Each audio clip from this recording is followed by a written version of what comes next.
Baka may gustong mag-ampon sa mga itim na kuting na ito, mga friendship. Kasi ayaw sila dito sa bahay, ayaw ni madam.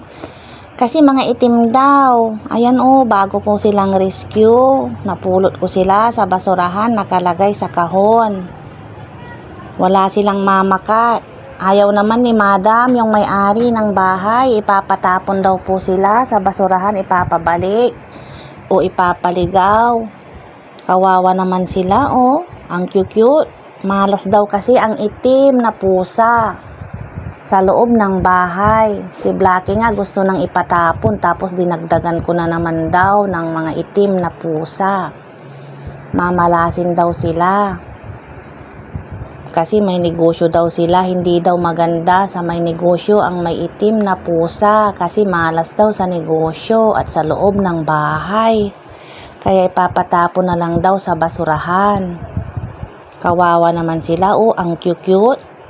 Bago ko silang pulot, rescue, bakit daw ako dala ng mga pusa sa loob ng bahay nila? Hindi daw maganda ang ginagawa ko. Kasi daw mapapalayas na daw ako pag hindi ko sila ipatapon. Kung hindi ko daw sila itatapon. Hindi ko sila kayang itapon, mga friendship. Sana ampunin nyo na lang sila. Kawawa naman sila, Ang cute, mga inosente. Ang gaganda pa naman ng kulay ng mga itim na to. Itim na kuting. Bakit ko na naman daw dinagdagan ang mga alaga ko dito? Kasi nare-rescue ko sila sa daan tuwing namamalingki ako. Nakita ko na naman sila sa may basurahan, sa may palengke. Hindi naman na naawa ang nagtapon sa mga pusang ito.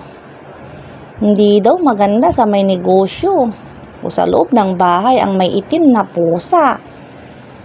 Totoo ba yun, mga friendship? Parang hindi naman. Ayaw nila sa mga pusa, lalo itong mga itim. Kasi may alaga na ako dito, yung malaking Blackie, yung malaking black cat na napulot ko din. Matagal na tong pinapatapon. Kaso nakikiusap lang ako sa may-ari ng bahay na wag nang itapon kasi iuwi ko na rin sa probinsya.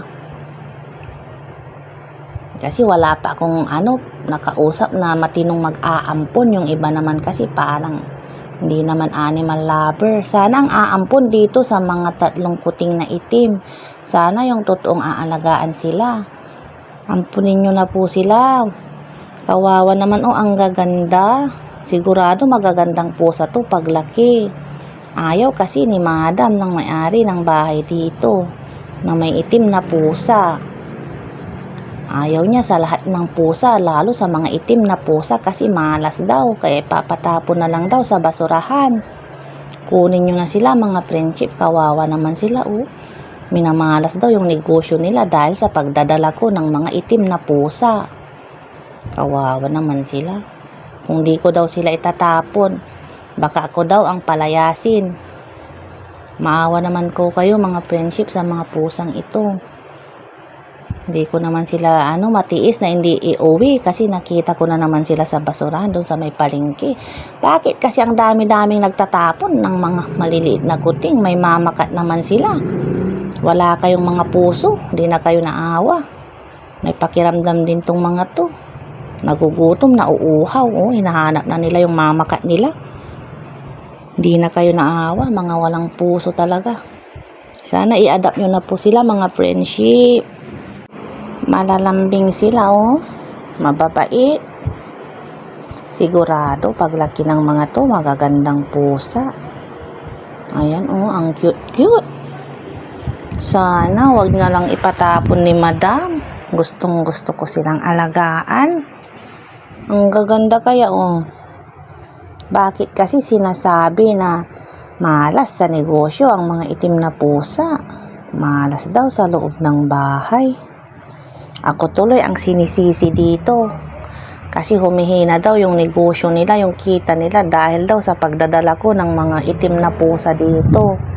Parang noon si Blackie, yung nandito, yung malaki na. Ako ang sinisisi din kasi daw malas daw ang may itim na pusa. Dala daw ako ng kamalasan ng mga itim na pusa. Sinisisi nila yung mga itim na pusa kung bakit humihina yung negosyo daw nila. Pati ako sinisisi. Dapat ko na daw silang itapon. Dami ko pang ang alaga dito na gusto nilang ipatapon. Kaso nakikiusap lang ako na wag muna kasi iuwi ko rin naman. Kasi yung mga nakakausap ko naman parang di naman seryoso yung mga gustong mag-adapt. Tapos yung iba malalayong lugar.